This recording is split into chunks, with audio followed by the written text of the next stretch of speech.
Hello dear students, in class 10 we are discussing life processes, a very important chapter of the whole subject of biology in grade 10. Till now we have finished digestion process. Digestion process means whatever food we have taken, that is digested. Now second thing, we need energy for different processes which is going on inside our body. Now for that energy, what is the requirement? Our food contains lot of biomolecules and different energy molecules. But when we will get energy from that food, the process is known as respiration. If respiration is happening inside our body, then only we can get the energy from whatever food we are consuming. So this topic is about that aspect. Respiration is having two main broad categories, aerobic respiration and anaerobic respiration. Aerobic respiration means the respiration process which is going on in the presence of oxygen. Anaerobic respiration means the process in which oxygen is not present. That means anaerobic respiration. Now, in our body, when we consume food, for example, this is the carbohydrate molecules, which is the main energy source to our body, and glucose is the example of carbohydrate. Now we have consumed glucose. Now what will happen? After consuming the glucose, once the digestion process is over, the bigger molecules have been broken down into smaller molecules. Now what is the next step? The next step is respiration. And in that respiration process, how this glucose molecule will move forward and it will be acted upon different aspects of respiration that we need to discuss here. See, there are three different ways are there. The first step is glucose is a 6-carbon molecule. It is going to break down into pyruvate molecule. Pyruvate is the first end product of glucose. Now glucose is a 6-carbon molecule. It will be a breakdown into two molecule of pyruvate, which is having 3 carbon. Now this, in each and every step, here energy will be generated because we are learning the process in which ultimately we need to generate the energy because our body needs energy. So ultimately we are learning the process in which the outcome is energy. But we need to see how this energy is produced in how many different ways. Okay, so this pyruvate is having 3 fate. Fate is there are 3 different ways in which the pyruvate is going to break down. Now the three conditions, the first condition we talk. If the oxygen is present, then how will be the process of respiration will be continued on this pyruvate molecule?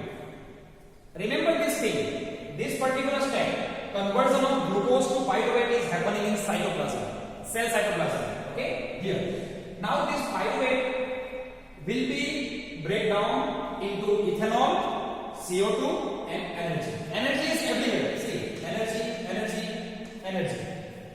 Now, this is in each. You need to remember in all these categories, first, second, third, the site is different. Site means the place where this process is happening is different in each and every condition. Now let's talk about the first condition when oxygen is present. So where it will happen? It will happen in yeast. Yeast is the unicellular organisms, microorganism like that kind of, and in that the pyruvate in presence of oxygen, if oxygen availability is there, then pyruvate is going to give ethanol, means alcohol, CO2 and energy. So whatever alcohol is there which is used in so many purposes, this is made with the help of yeast in the presence of oxygen. Let's come to second point. Absence of oxygen. If there is no availability of oxygen, then what will happen? Oxygen is completely absent. Then this process is happening in mitochondria. Okay? In mitochondria is the powerhouse of cell. We know that. Human cells also, plant cells also. Mitochondria is the powerhouse. Powerhouse means energy generating site. If this is there, we will keep on getting energy. So it will give you CO2, carbon dioxide, water and energy. So this we need to remember where it is happening in mitochondria, in presence, absence of oxygen. Okay? Now, if oxygen is not completely present and if oxygen is not completely absent, there is little bit availability of oxygen, means we call it as a lack of oxygen. Then how the process will happen? I am giving you example.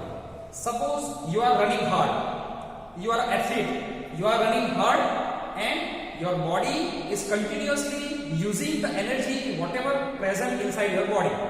Now at some point of view you are getting tired and your body will be deprived of oxygen, means body will not get enough oxygen how much it is needed. At that time in our muscle cells, you have heard about the muscle cramps. The cricketers and the players and athletes sometimes during running they got muscle cramps. So this muscle cramps is what?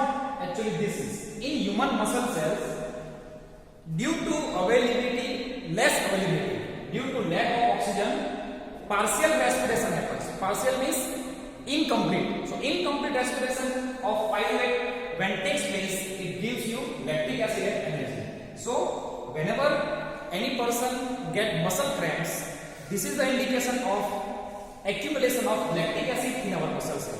Okay, so these are the three different ways how we learn. Let's quickly revise. Glucose is break down into pyruvate. Pyruvate gets break down by three ways. First, presence of oxygen. Second, absence of oxygen.